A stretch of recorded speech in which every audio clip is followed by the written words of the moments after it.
ਗਿਆਨ ਹੁੰਦਾ ਹੈ ਕਿ ਮੈਨੂੰ ਸ਼ਾਮ ਨੂੰ ਸਵੇਰ ਨੂੰ ਭੋਜਨ ਮਿਲਣਾ ਹੈ, ਪਰ ਗਿਆਨ ਦਾ ਉਸ ਨੂੰ ਅੱਗੇ ਗਿਆਨ ਨਹੀਂ ਹੈ ਕਿ ਕਿਤਨੀ ਬੜੀ ਸ਼ਕਤੀ ਦੀ ਮਾਲਿਕ ਹੈ। ਇਸੇ ਪ੍ਰਕਾਰ ਮਾਨਵ ਜਨਮ ਵਿੱਚ ਅਸੀਂ ਆਪਣੇ ਜੀਵਨ ਵਿੱਚ ਕਿਆ ਕਮਾ ਸਕਦੇ ਹਾਂ, ਕਿਆ ਪਾ ਸਕਦੇ ਹਾਂ, किस प्रकार जीवन सफल करे, ये आयोजन का अर्थ ताही होता है। इसी भाव में लैके एक बार ज्ञानी और एक भगत विच कहते कि भगवान के नजदीक मैं हाँ, ज्ञानी कहता मैं हाँ, भगत जी कहते मैं हाँ। भगवान को प्रगट कर दिता। भगवान कहते ज्ञानी तो मेरी आत्मा है, आत्मा। भगत बेचारा थोड़ा उदास होया, वापस उठ के जान लगा। वापिस जान लगे तो भगवान ने किया बस इतनी कमी रह गई ना, जाना नहीं, पूरी गाल तो सुन के जा, पूरी गाल सुन के जा। जे ज्ञानी मेरी आत्मा है तो भक्त मेरे परमात्मा है। प्रेम के बंधन में प्रभु बंध गए, प्रेमियों ने जो बनाया सो यो बन गए। कितने कितने प्रेरक प्रसंग सानू सन्मार्ग दिंदे है। श्री महाराज जी इसी प्रकार आशीर्वाद बनिया रहे सब पर, इसी प्रकार सत्संगत का मिलन होंदा रहे। जिदे एक एक भावना अखा पवित्र होंदियां, वाणी पवित्र होंदी, का सारा रोम रोम पवित्र हो जाता है। कृपा दृष्टि बनी, कृपा दृष्टि बनी, दया दृष्टि बनी। एक बार प्रेम न बोलो जय सिया राम जी, जय सिया राम, जय सिया राम जी, जय सिया राम जी। श्री सद्गुरुदेव महाराज की जय। बहुत अच्छा शास्त्री ने आपको थोड़ा सीधे शब्दों में समझा दिया कि जब आदमी निष्ठा और विश्वास से गुरु का दिया हुआ मंत्र जपता है तो उसमें से ही कुछ ना कुछ निकल आता और प्राप्त होता है। आपकी निष्ठा और विश्वास दृढ़ होना चाहिए। निजात्मिक बुद्धि बना करके अगर आप कुछ करोगे तो उसमें आपको सफलता मिलेगी। अब दिल्ली से आए हुए सन्नी जी एक ही भजन सुनाएगा आपको, क्योंकि समय थोड़ा कम है। उधर भी हमने बोला हुआ है कि आप इसके बाद शुरू करना, तो उसके बाद थोड़ी देर में सेशन करूंगा और आरती कर देंगे हनुमान जी की। तो सबने जो है अब प्रेम से सुनना है। ओ बोलिए सद्गुरुदेव महाराज की जय। जयकारा शिरवनिदा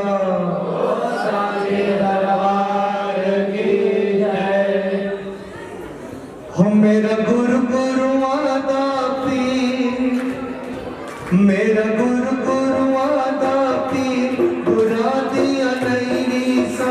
मेरा गुरु गुरु आदा पीर, बुरा दिया नहीं नीसा। जिन्हों अपने अपने गुरु पे विश्वास होवे, दोनों हाथ ऊंचे करके तालियां मारो और गुरुदेव की प्रशंसा दे विच रज के बोलो, मेरा गुरु गुरु आदा पीर, बुरा दिया नहीं नीसा। मेरा गुरु गुरु आदा पीर, बुरा दिया नहीं नीसा। नहीं नीसा, नहीं नीसा, नहीं नीसा, नहीं नीसा।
नहीं सकता।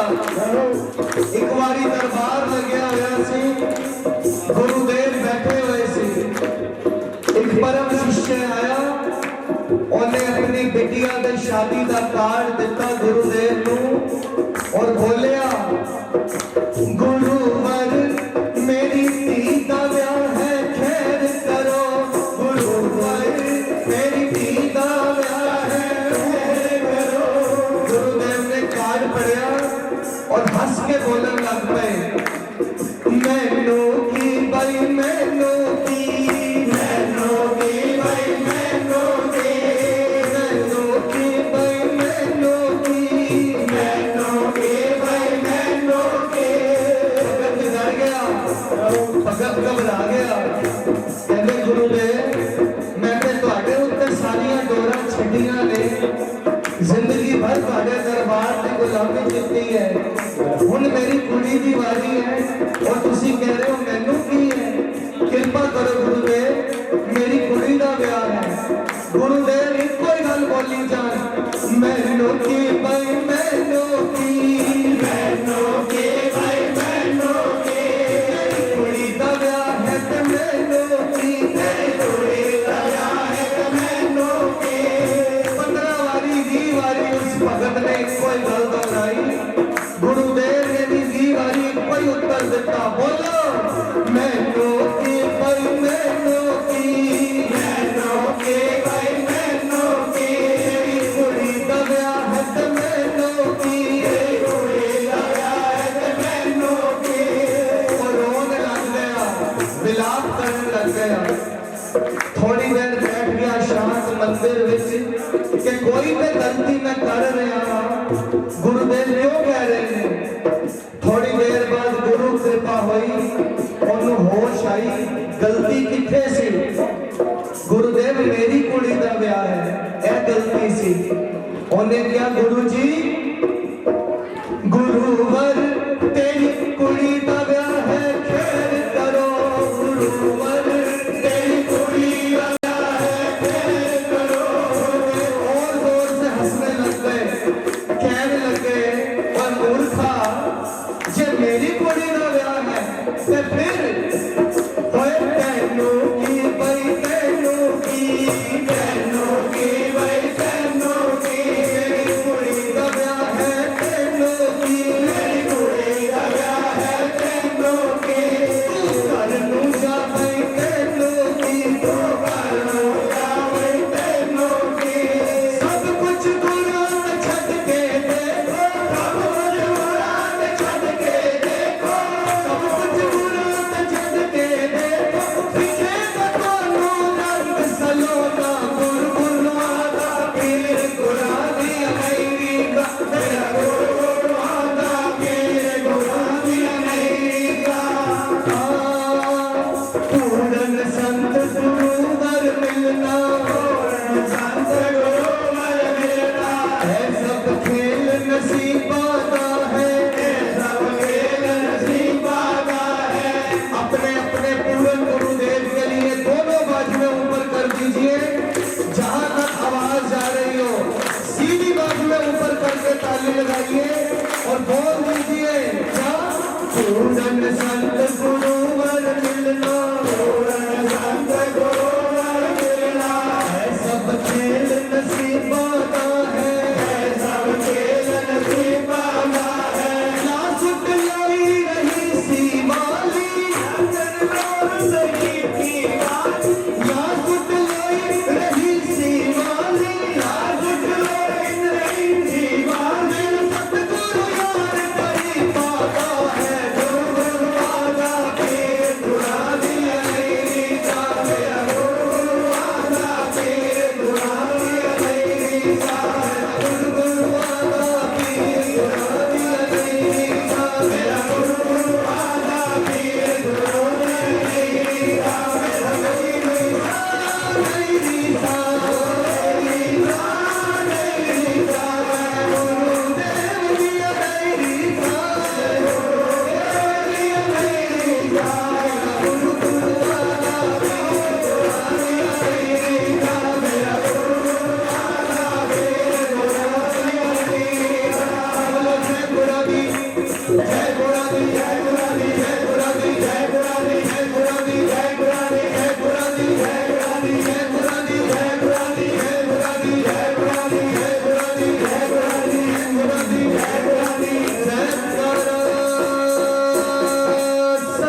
प्रकाश की ओर तभी हम जा सकते हैं। इसलिए उनको हमेशा अपने मन को ऐसा समझाने की कोशिश करना, अपने होश हवास में कुछ ऐसे कार्य तुम सदा ही करते रहना। अपने ऐसे मन में बैठ करके किसी एकांत आप अपने कमरे में कभी सोचा और विचार करो। बाद में किसी भी ऐसे इस संसार के जीव को हमारी आत्मा के लिए ऐसी प्रार्थना न करनी पड़ी कि इस आत्मा को शांति मिले। अगर आप अपने जीवन में अपने होश हवास में कुछ ऐसे कार्य करते रहोगे, आपको पता है कि अपना किया हुआ अपना दिया हुआ ही आपको प्राप्त होना है। क्योंकि इंसान किसी के ऐसे विश्वास में आकर के अंत उसके साथ धोखा ही होता है। इसलिए संत लोग कहते हैं कि ऐसे कार्य और जो आप दान और पुण्य करते हैं उनको आपने बड़ा शुमार करके करना है, ना कि अखबारों में छिपाना है। हम अपने पुण्य को, अच्छे कार्यों को अखबारों में छिपा देते हैं, लेकिन आपका पुण्य कम होता चला जाएगा। इसलिए जो आपकी अच्छी कार्य है, जो आपका पुण्य है, उसको कभी भी आपने छिपा करके नहीं, छुपा करके करना ही। क्योंकि जब आपके घर में कूड़ा करकट होता है तो कभी आप ऐसा किसी को बताते नहीं है, उसको उठा करके किसी ऐसे गड्ढे में गिरा करके चुटकी से आते हैं। ऐसे ही कहते हैं कि आप अपने पुण्य को भी, परमात्मा के सिमरन को जो आप अभ्यास करते हैं उसको भी आपने छिपा करके, क्योंकि हम जैसे बाथरूम में कुंडी लगा करके स्नान करते हैं, लेकिन हम जब अच्छा करे करते हैं तो चरानों चौकों के ऊपर खड़ा होकर के हम बखान करते हैं।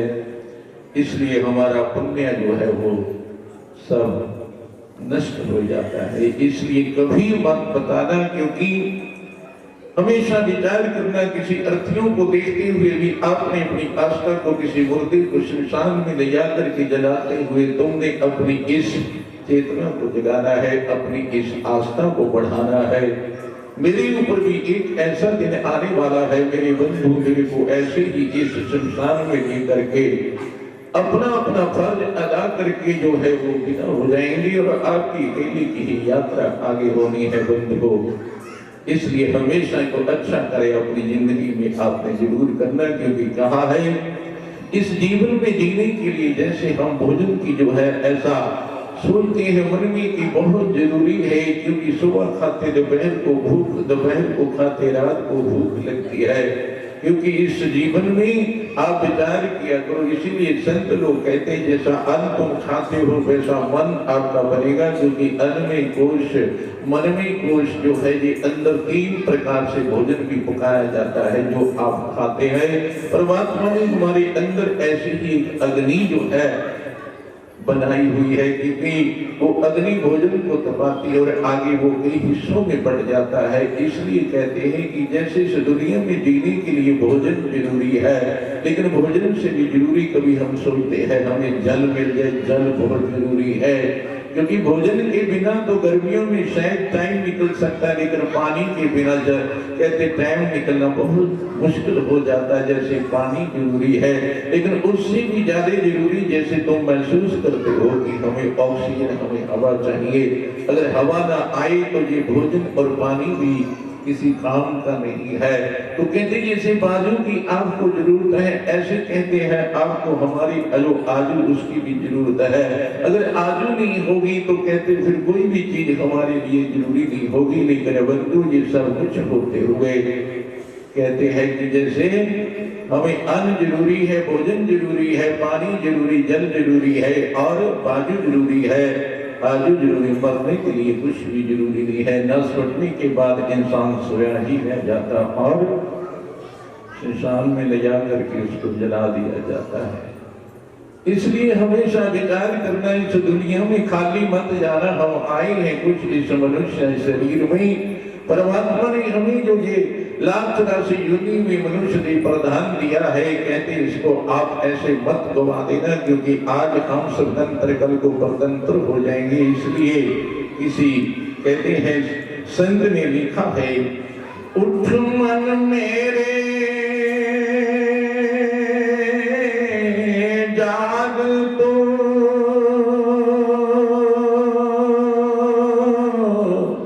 सतगुरु शब्द विचार जो आया था जो आज था सो कल नहीं तू खाट जन्म की सार श्वास श्वास हरि सिमरिए यही तेरी रास बिन सिमरे दम जो गया सो दम यम दरवास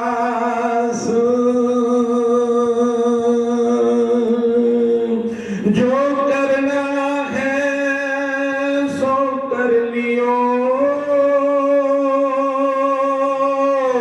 समय जात है बीता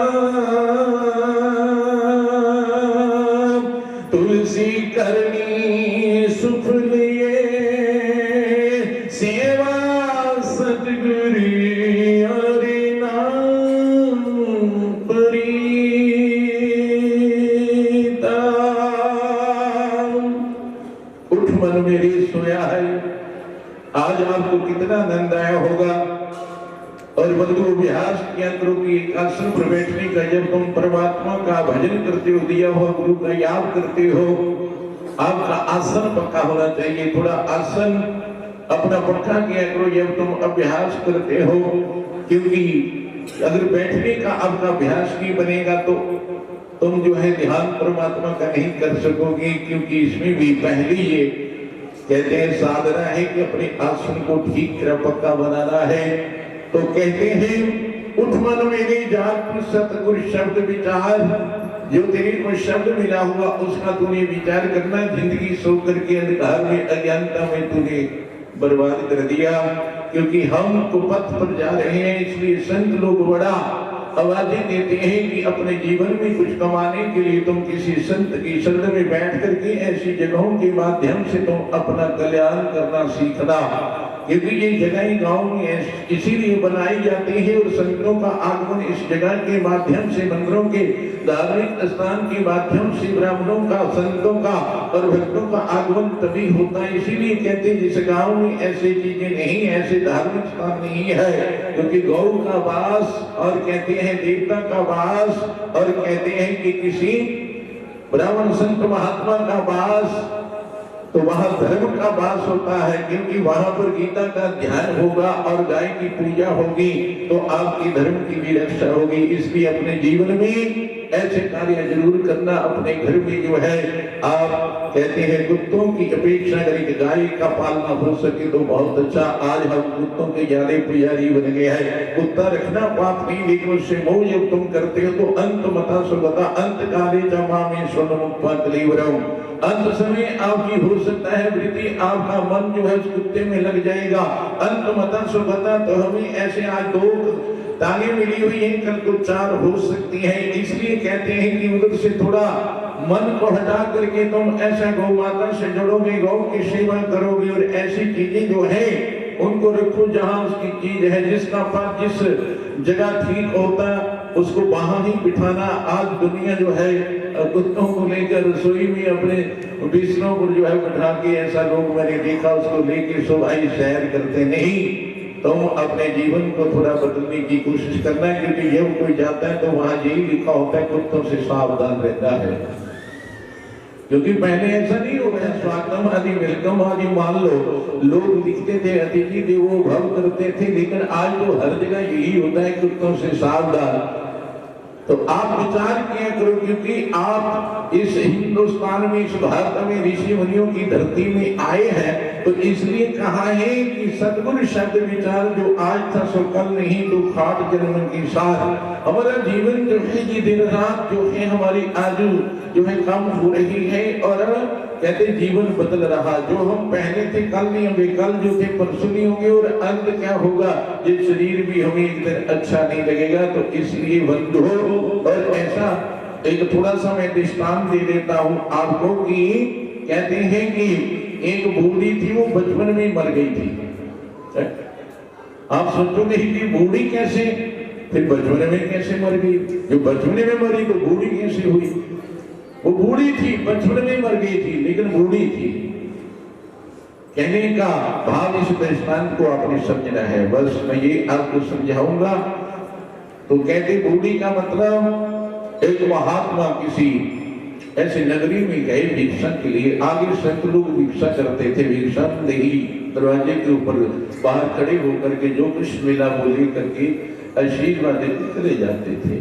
तो यह वो भिक्षा के लिए पता चला कि यहाँ कि कोई संत आए हो, तो संत ऐसे भिक्षा के लिए आए।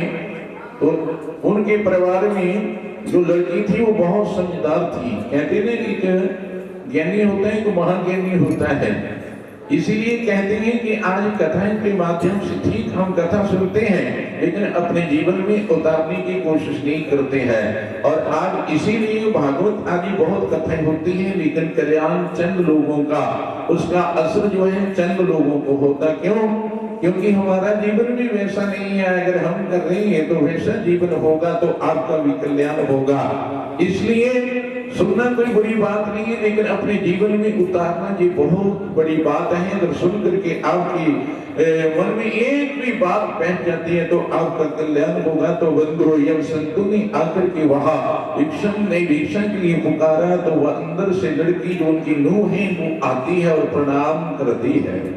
इसलिए कहते हैं किसी संत महात्मा को, किसी महापुरुष को आप प्रणाम करते तो अंदर से आशीर्वाद प्राप्त होता है। लेकिन आप लोग प्रणाम करना भी नहीं जानते हो, आप घुटनों तक ही प्रणाम करते हैं। नहीं, हमारी जो मर्यादाएं हैं ये नहीं है। आप झुक करके जो है पैरों को हाथ लगाओ, आपको आशीर्वाद मिलेगा। देवताओं के लिए जैसे तुम कहीं जाते हो और साष्टांग तुम प्रणाम करते हो, उससे भी कोई ना कोई आपको फायदा होगा, आशीर्वाद मिलेगा और शरीर भी ठीक रहेगा, लेकिन वो भी तुम नहीं करते हो। इसलिए ये हमारी कमी है। तो क्या हुआ, उसने प्रणाम किया और कहा महाराज आप बहुत जल्दी आ गए हो। और संतों ने भी कहा कि मेरे को समय का पता नहीं था। ये बहुत जरूर बात है, हर इंसान जो है वो इस बात को नहीं समझ सकता। क्योंकि लड़की ने कहा, उन्होंने कहा कि आप बहुत जल्दी आ गए हो। उन्होंने कहा कि मेरे को समय का पता नहीं था। जब उन्होंने संतों ने देखा कि ये जो स्त्री है इसको ज्ञान है, इसलिए उन्होंने कहा कि देवी मैं आपसे कुछ पूछना चाहता हूं। उसने कहा पूछिए महाराज। मेरे को भी बड़ा आनंद आता है कि मैं कुछ बात करूं ज्ञान की, और आप अगर पूछना चाहते हैं तो पूछ सकते। किसी संत के पास जाकर के घर की आप बेकार की बातें मत करो, अपने जीवन के कल्याण के लिए कुछ ऐसी वार्ता परमात्मा के नाम की आप सुनो, और कुछ आप अध्यात्म ज्ञान में जाओ, कुछ अपना अभ्यास बढ़ाओ। यहाँ भी तुम होगे, परमात्मा तुम्हें इसी मानव शरीर में प्राप्त हो सकता है। मैं ये आपको वायदे से कह सकता हूँ, लिख करके दे सकता हूँ। क्योंकि हम लोग सोचते हैं कि नहीं वो कहाँ होगा पता नहीं, देवता का देवता आपके इस रोम रोम में समाया हुआ है। लेकिन हम ऐसा ना जानते हुए, ना करते हुए पखंड पाठ कहते हैं, पखंड भी करते हैं हम लोग। क्यों? क्योंकि ऐसा नहीं, हम सोचते हैं कि देवता तो हमारे रोम रोम में समाया हुआ है, और आप जो है चोरी ठगी आदि करते तो हमारा देवता तो देख रहा है, परमात्मा तो हमें देख रहा है। तो जब लड़की ने प्रणाम आदि करके जब कहा कि महाराज पूछिए, तो उन्होंने कहा कि आपकी आयु कितनी है? उसने कहा महाराज मेरी आयु 5.5 साल की है। उसका ससुर वहां सुनता है। अब ससुर ने यह सुना, अरे क्या मेरी नूह को, इस बहू को क्या हो गया है? 25 साल की उम्र और कह रही है मेरी अब 5 साल की उम्र है, पता नहीं क्या इसकी दिमाग को हो गया है। सुनता है, उठ करके बैठ जाता, अंदर सोया होता, उठ करके बैठ गया। अब संतों ने एक प्रश्न और पूछ लिया, कहते फिर आपके पति की एज कितनी है? कहते पति की एज 2 साल है, मेरी 5 साल है और पति की आयु 2 साल है। अब जो है उसका ससुर जो है और चेतन हो गए, ये बिल्कुल लगता पागली होगी, दिमाग में फर्क पड़ गया। अपनी आयु 5 साल 25 है और देखिए घरवाले की आयु 2 साल बोल रही है। और संतों ने और पूछ लिया, कहते फिर आपकी जो सास है उसकी उम्र, कहते सास की उम्र 4 महीने है। अब तो और देखो के अंदर बैठा हुआ, उसे डंडा ले लिया, अब कहते इसकी पिटाई करनी पड़ेगी बाद में। देखो ना ससुर की उम्र 4 महीने बता रही है, ये तो पागल है। अब उन्होंने और पूछ लिया, कहते देवी एक और बात बता दें, आपका ससुर जो है उसकी कहते वो तो पैदा ही नहीं हुआ अभी। उस देवी ने कहा वो तो पैदा ही नहीं हुआ अभी। अब देखिए उसको बड़ा क्रोध आ रहा है अंदर से कि संत जाएं तो मैं इसका जो है पिटाई करूं, पूछूं कि तू पागल हो गई है ऐसा। अब संतों ने जाते बार एक बात और पूछ लिया, क्या बेटी मेरे को बताओ तुम बासी खाते हो या ताजा खाते हो? उसने कहा महाराज ताजा कहाँ, यहाँ तो बासी मिलता है। अब गुस्सा बहुत आ गया ससुर को, कहता देखो रोज ताजा बनता है और अब संतों को बासी बता रही है। अच्छा संत वहां से चल पड़े, यहाँ पर रहते वहां आ जाते हैं। अब ससुर जो है अंदर से आता है, उस पर पूछना बड़ा डांट करके अपना डंडा लेकर के कि तू पागल हो गई है। जब संतों ने पूछा, वैसे तो संतों को भी पूछना नहीं चाहिए था, भोजन से मतलब लेकर के जाना चाहिए था। अगर पूछ भी लिया और आपने क्यों पूछा? समय उस वक्त 12 बजे का था, आपने कहा कि इतनी जल्दी, तो उन्होंने कहा कि मेरे को समय का पता नहीं था, लेकिन उस वक्त तो 12 बज चुके थे। अब जो कहते फिर आपने कहा मेरी आयु जो है 5 साल की, तेरी आयु 25 साल की है, और तूने यह पति की आयु 2 साल की बता दिया और ससुर की है ही नहीं और सास की 4 महीने, तू तो पागल है। उसने कहा महाराज अगर आपको ऐसा लगता है चलो हम आपको संतों के पास ले चलते हैं, इस बात का निर्णय वही होगा। इसलिए कहते हैं कि किसी भी निमित्त को लेकर के आप किसी संत महापुरुष के पास जाते हो, आपका उसमें भी कल्याण होगा। लेकिन इंसान जब कहते दुख में से सुख ढूंढने की कोशिश करता है तो आपको दुख में से भी सुख प्राप्त हो सकता है, आपको गालियों में से भी कहते आनंद मिल सकता है। लेकिन अगर आप अपने आप को बदल लोगे तब, इंसान अपने आप को बदलता नहीं, अपनी कमियों को दूर करता नहीं, दूसरी के कहते हैं कि हम कमियों को देखते हुए जो है उनका बखान करते करते हमारी बुद्धि भी वैसी बन जाती है। इसलिए बंधुओं किसी के अवगुणों का बखान मत करो। आज वो नूह अपने ससुर को लेकर के संत की शरण में जाती है और जाकर के प्रणाम करती है, महाराज मैं तो सुना था कि यहाँ जहाँ संतों के चरण पड़ते हैं वहाँ वहाँ पर जो है वो धरती भी पवित्र हो जाती है और उस घर में जो है बहुत आनंद बरसता है और शांति बरसती है। लेकिन हमारे घर में तो कलेश पड़ गया। जब आप गए थे आपने जैसे जैसे पूछा वो हमारे ससुर की समझ में नहीं आया और मेरे साथ कलेश करने लगे। महाराज कृपा करो इनके मन में जो है ये बताओ, ये जो आपने कुछ पूछा था इनकी समझ में नहीं आया। अब जो है कहते संतों ने कहा बैठ के मैं आपको समझाता हूँ। अब संतों ने कहा सुनिए आपकी जो नुम है वो तो तत्व ज्ञानी है, उसको इतना ज्ञान है। इसलिए कहते हैं कि कोई स्त्री हो पुरुष हो, कहते हैं ना शूद्र हो वैश्य हो, लेकिन जब तुम परमात्मा की शरण लोगे और परमात्मा का भजन करोगे, इसीलिए तुलसीदास ने लिख दिया कि भक्ति बंत दिनी जो प्राणी मोहि प्राण प्रिय असमम वाणी, और भक्तिहीन गुणगन कैसे लवन बिना भजन जैसे। आपका जीवन परमात्मा के नाम के बिना बेकार हो जाएगा और कहते जैसे नमन के बिना सारे पदार्थ बेकार हो जाते हैं, ऐसे कहते भक्ति के बिना इंसान का जीवन जो है वो बेकार हो जाता। इसलिए बंधु अपने जीवन में भक्ति जरूर करना, करके बैठ के परमात्मा का भजन जरूर करना। दुनिया बिसर जाए तो बिसर जाए, काम संसार की जो है बिसर जाए, कहते ना हो कोई बात नहीं फिर हो जाएगा, लेकिन परमात्मा का भजन जरूर करना। अब उनकी शरण में जाकर के संतों ने कहा बैठ जाइए मैं आपको समझाता हूँ। कहते समझाइए महाराज। मेरी नूह ने आपको जब कहा कि आप जल्दी आ गए हो इसका क्या मतलब, और आपने कहा मेरे को समय का पता नहीं था, ठीक मैं आपको समझाता हूँ क्योंकि इसका रहस्य बहुत गूढ़ है। कहते उन्होंने कहा कि आप जल्दी आ गए हो क्योंकि मेरी आयु इस वक्त जो है 13 साल की है, इसलिए उसका कहने का भाव था कि ये अवस्था तो जो है संसार के कार्यों की करने की होती है, इस अवस्था में दुनिया के आनंद लेने की होती है, लेकिन आप छोटी सी अवस्था में ऐसे इतनी जल्दी इस मार्ग में कैसे आगे हो। कहने का भाव इसका बड़ा गहरा था, लेकिन आपने दूसरी और बात ले लिया।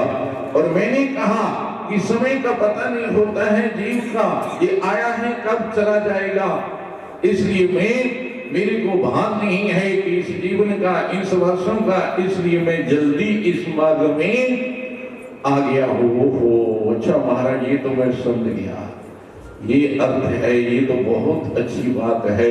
लेकिन ये भी बताओ कि जब आपने पूछा कि आपकी आयु कितनी है, तो कहते हैं कि उसने कहा मेरी आयु 5 साल की, वो 25 साल की है। इसका मतलब क्या है? कहते वो तो आपको आपकी नूह ही बता देगी। बोलो देवी, आपने ऐसे कहा 5 साल की मेरी आयु, ये क्यों?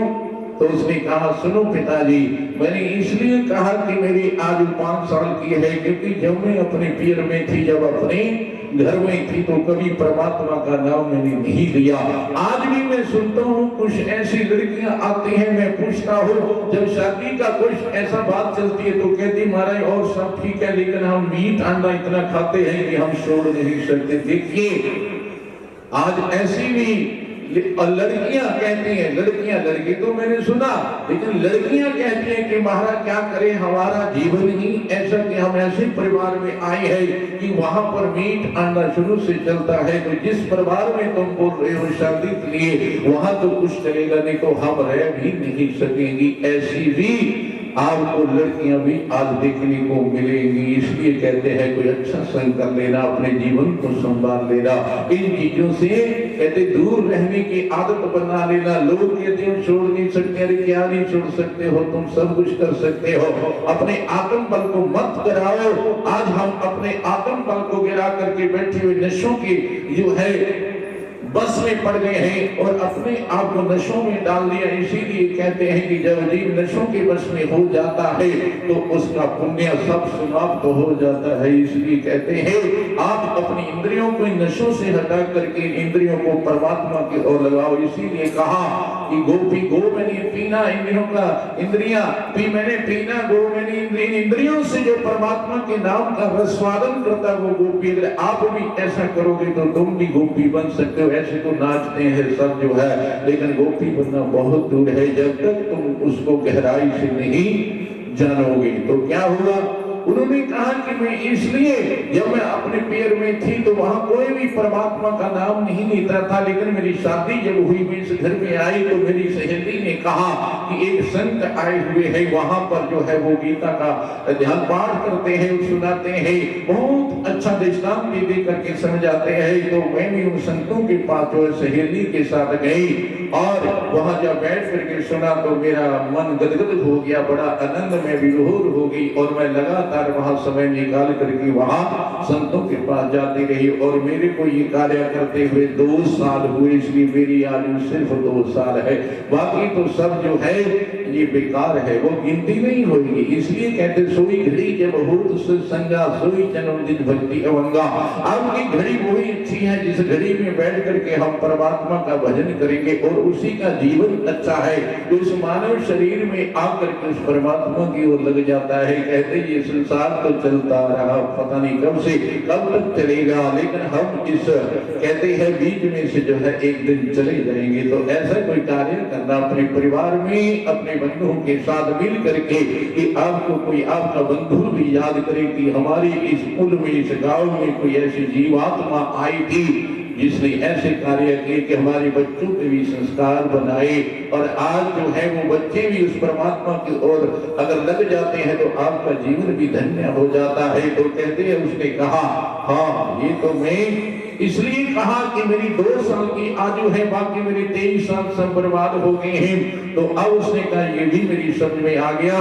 तो इसने कहा कि मेरी ससुर के मेरे पति की आयु जो है वो 2 साल की है, तो इसकी 5 साल की, लेकिन उसकी 2 साल कहते। जब मैंने उसको कहा कि हे पति देव, क्योंकि धर्म पत्नी का काम होता है किसी पति को धर्म के मार्ग पर लगाना, उसी को धर्म पत्नी कहते हैं। क्योंकि धर्म पत्नी के लिए भी राम जी ने भी जब सीता को वनवास दिया, जब अश्वमेध यज्ञ करने लगे तो उस वक्त कहते हैं कि वशिष्ठ जी ने कहा कि आपको सीता सोने की बना करके ही आपको साथ में रखना पड़ेगा, तभी आपका ये यज्ञ संपूर्ण हो सकता है। ये दोनों का ऐसा एक रिश्ता बनाया हुआ है।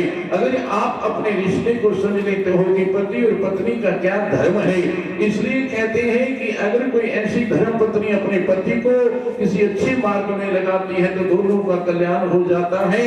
तो जब मैंने अपने पति को भी प्रेरणा करनी शुरू किया कि तुम भी ऐसे काम करो, मेरे साथ चलो, तुम भी इधर लगो, तो वो 2 साल से वो भी इधर लग गया है। बाकी उसकी भी एज जो है आज वो भी बेकार गई है, इसलिए मैंने कहा कि वो उसकी आयु 2 साल है।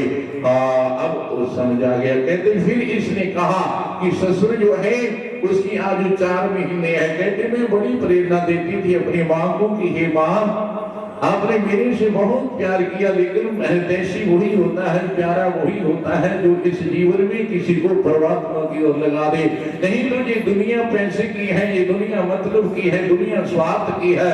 आपका जो हितैषी कौन है? कहते हैं हितैषी वो है जो हमें इस संसारिक मार्ग से छुड़ा करके उस परमात्मा की ओर लगा देता है। तो उसने कहा कि मैंने अपने पति को भी जो है प्रेरणा और सास को भी प्रेरणा दिया कि माँ तुम भी मेरे साथ चलो। पहले तो मानती नहीं थी, धीरे धीरे अब वो मानने लगी तो वो भी मेरे साथ जाने लगी। तो उसकी आयु अभी 4 महीने हुई है, बाकी सब बेकार है। समझ गया, उसको बड़ा आनंद आ रहा है, सुनकर के कमाल हो गया, मैं तो मारने के लिए तैयार था।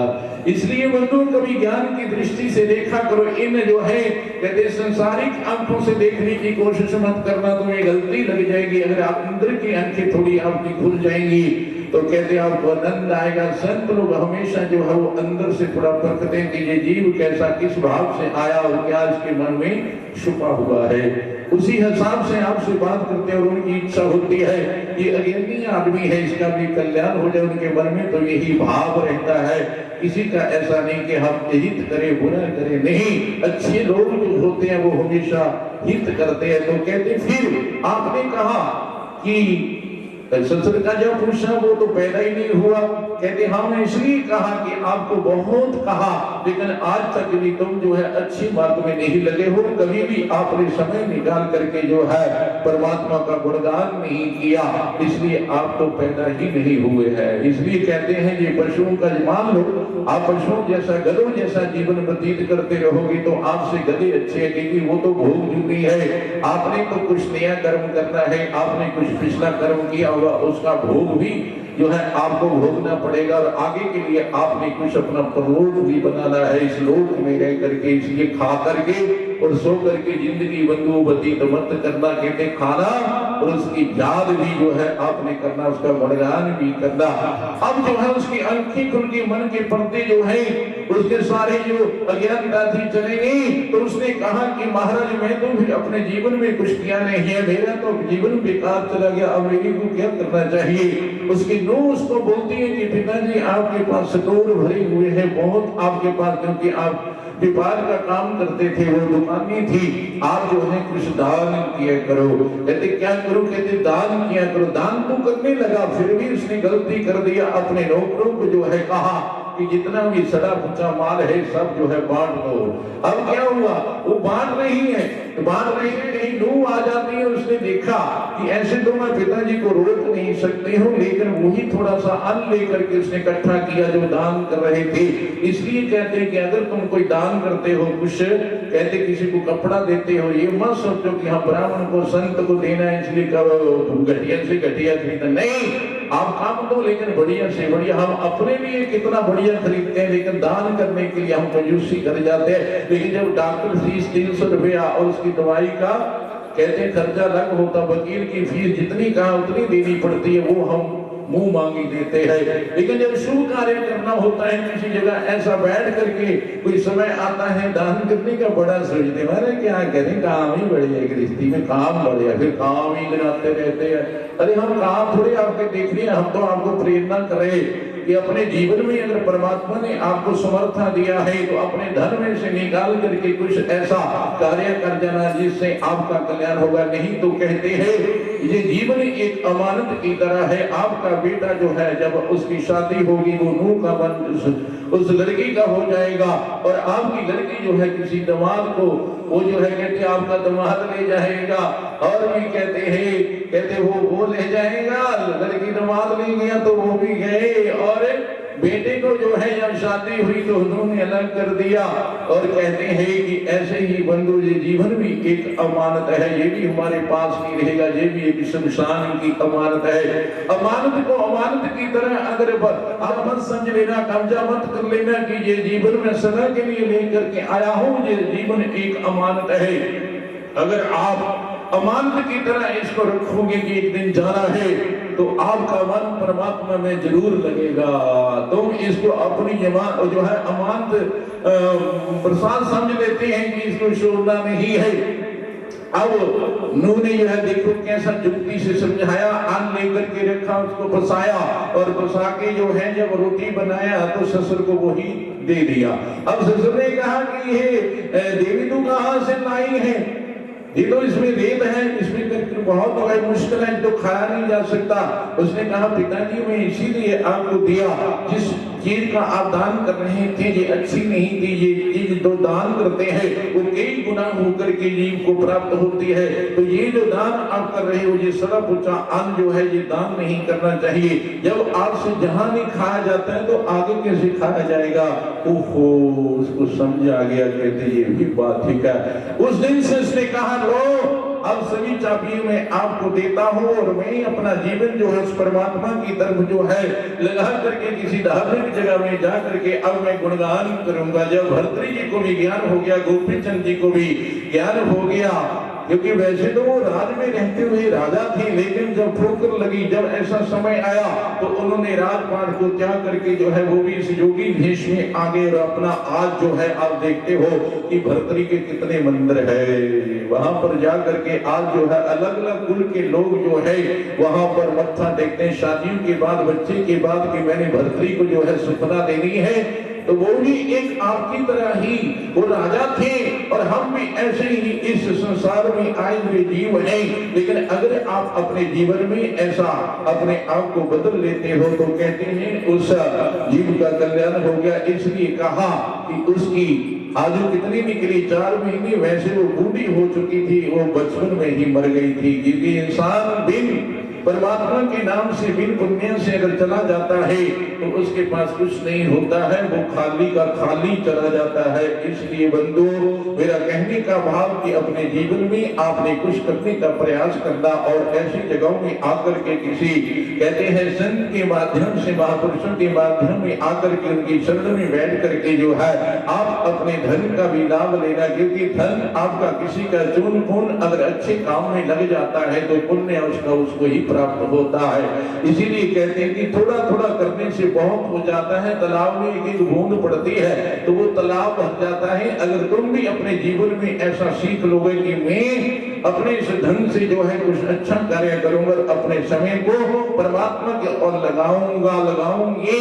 कहते हैं अर्जुन को भगवान ने कहा कि अर्जुन तुम अगर मेरी शरणगत हो करके मेरी शरण में आ जाते हो तो मैं आपका कल्याण कर दूंगा। जीव जितना भी मर्जी कोई पापी हो, अगर ऐसा धारणा बनाकर के परमात्मा की शरण में आ जाता है तो उसके पापों को परमात्मा ना देखते हुए उसका कल्याण करते। माँ अपने बच्चों की गलतियों की ओर ना देखते हुए उससे प्यार करती है। आप देखते हो इस संसार में तो कहते ऐसे ही परमात्मा हुई, त्वमेव माता पिता त्वमेव बंधु सखा, तू मेरा माता है, तू मेरा पिता है, तू दीना, ऐसा हम बोलते हैं। लेकिन अपने जीवन में ऐसा उतारना और अपनी निष्ठा को दृढ़ बनाना है, अपनी निष्ठात्मक बुद्धि बनानी है कि मेरे अंग संग को परमात्मा जो गर्भ काल में मेरी रक्षा करता था वो आज भी मेरे अंग संग में है। क्योंकि उस वक्त भी हमारा कोई नहीं था, उस जगह भी परमात्मा ने उल्टे लटके हुए मल मूत्र विष्णा में पड़े हुए वहां भी सारा जो है साधना बना दिया। खाने पीने की मां के स्तनों में दूध आ गया है,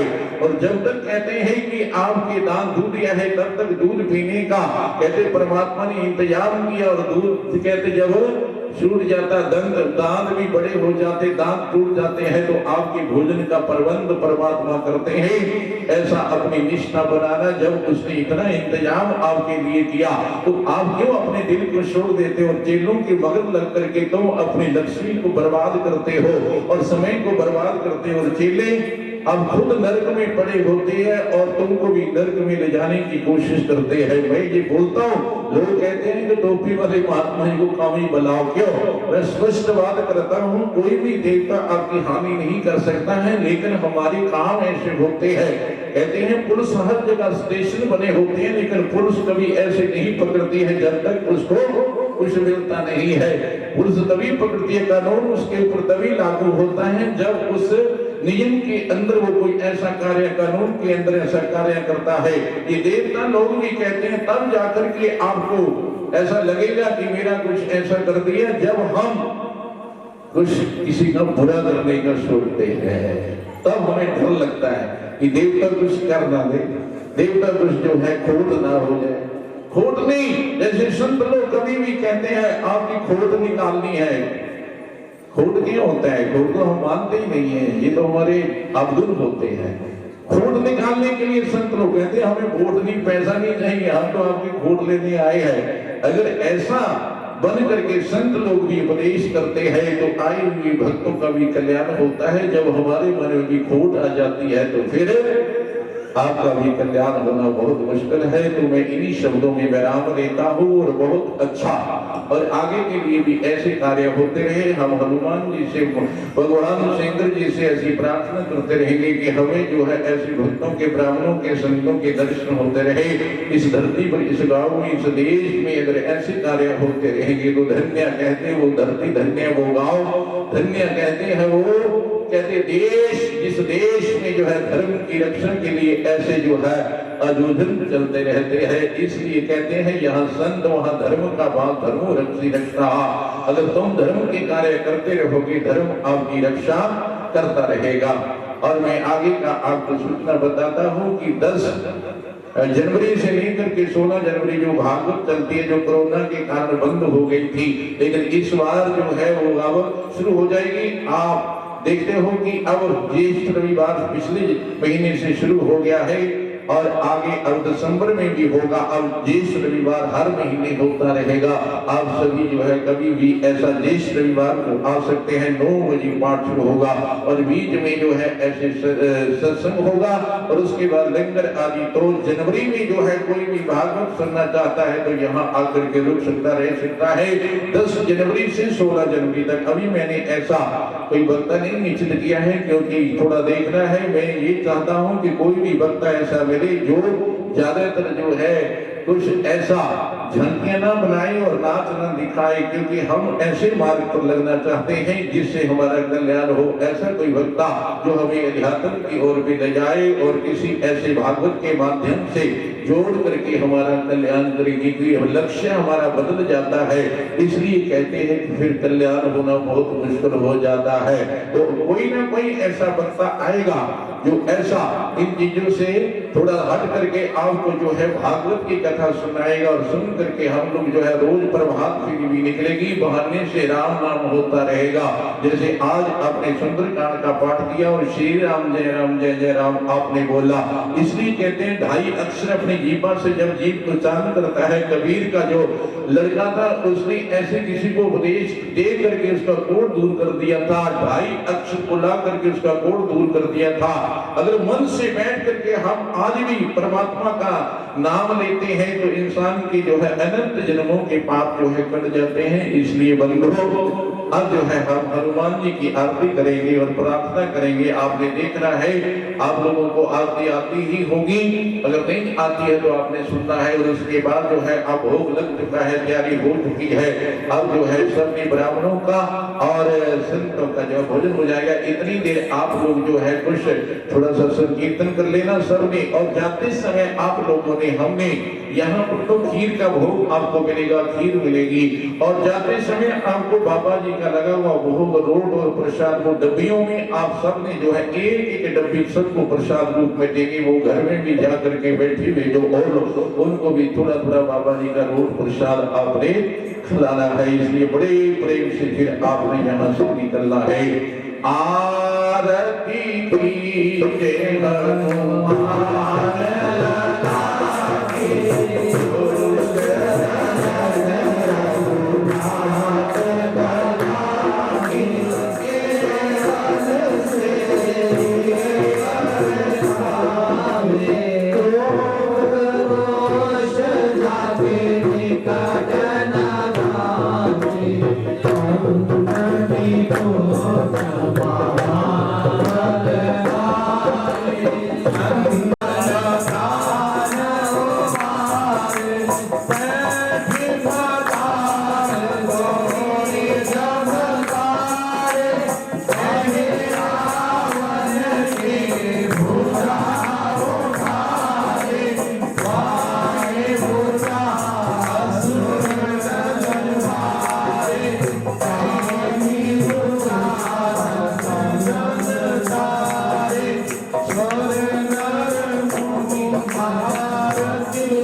अब जो है बड़े प्रेम से जो कोई कीर्तन करने वाला कीर्तन करिए।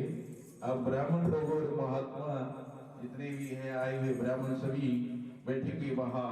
अब महाप्रसाद सबने ग्रहण करना है। बड़े प्रेम से बंधु हो थोड़ी देर आप कीर्तन कर लीजिए माताएं, और इतनी देर में ब्राह्मण और महात्मा और बच्चे बैठ जाएंगे वहाँ बाहर, और आप लोग थोड़ा सा कीर्तन करके जो है अपना